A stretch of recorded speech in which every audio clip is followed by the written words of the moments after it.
part one of this three-part video series, I gave an overview of our 4 days at Brooks Camp in Katmai National Park in mid-September 2025.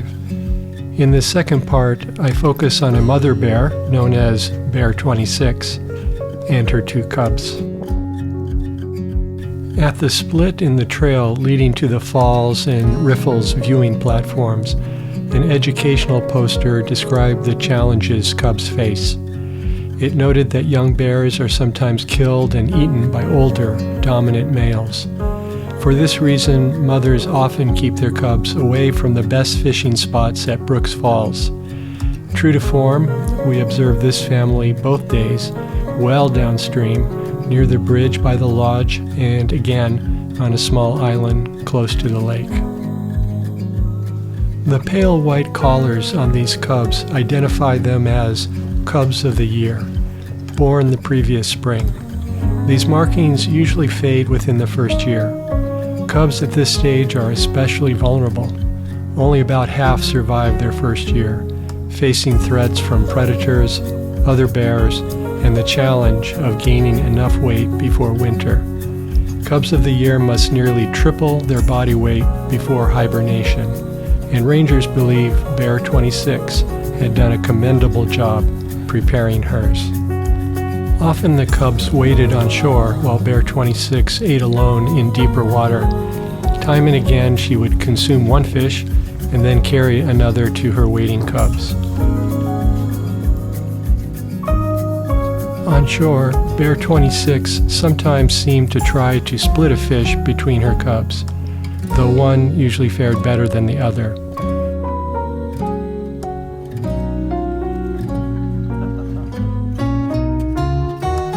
By September, bears are in hyperphagia, the drive to eat almost non-stop before denning. With salmon runs thinning compared to July's peak, every fish is important.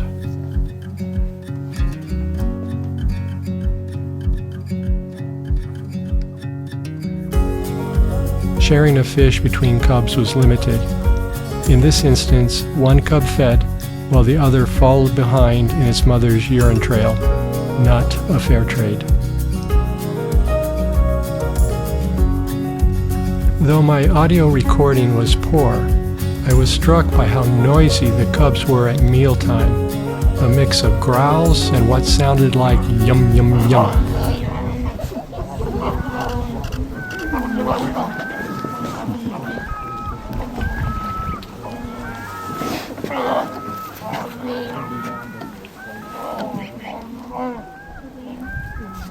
How I sound when I eat.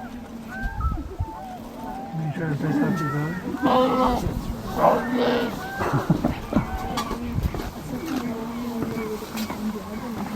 Cubs of this age may play at pouncing or pawing at fish, but they rarely succeed until their second or third summer. During my observations, these two were content to let their mother provide. A couple of days later, with a longer lens, I captured clearer views of their white collars and even the undersides of their paws.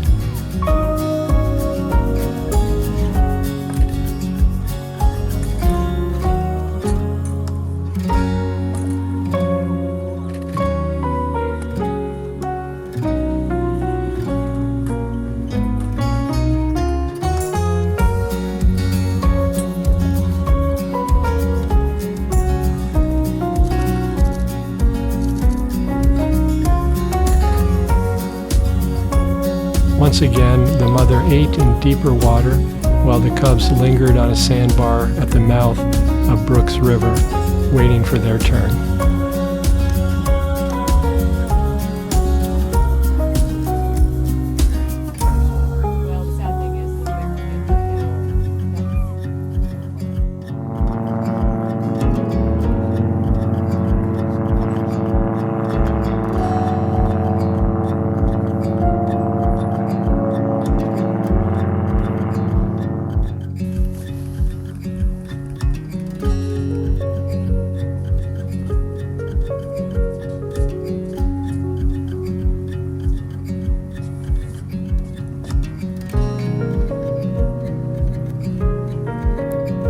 brown bear cubs typically nurse for 1.5 to 2.5 years, but by their first autumn, they get nearly all of their calories from salmon and berries. Nursing continues only occasionally, more for comfort than for nutrition, usually in private moments I did not witness.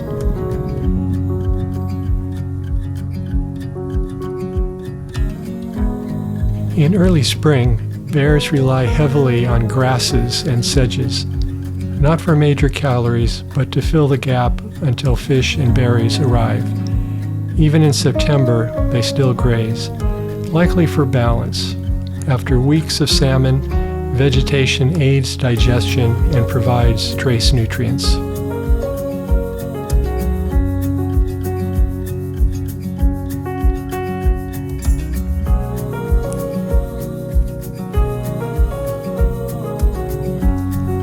Though their chances are far from guaranteed, with a watchful and resourceful mother, we can hope to see these cubs again come spring.